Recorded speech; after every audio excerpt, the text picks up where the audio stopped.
İndi heç bilmək olur ki, qabaqlar kişi yana gözünün içinə deyərmişlər ki, düşmənəm sənə. Güllər çox gözəl. Amma indi dostluq eləsəyindən Çox sonra gözəl məlum də olur iyi ki, gəlir. Gəl. Maşallah olsun o karelyoklar isə inşallah Bakıya sabah qaydanda 2 yeşik aparasam, dostlarınız otaqdan gəlsin, pay verəcəm, hamısı götürsün, hayifdir. Dostlar, maşallah olsun, limonun üstü var.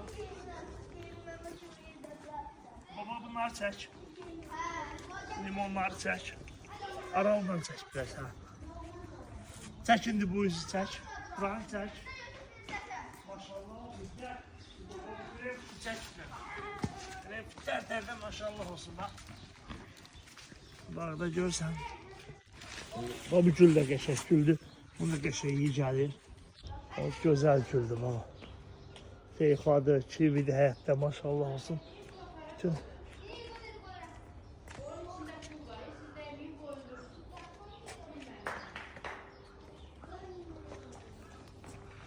tərəmiz var. Bu yüzden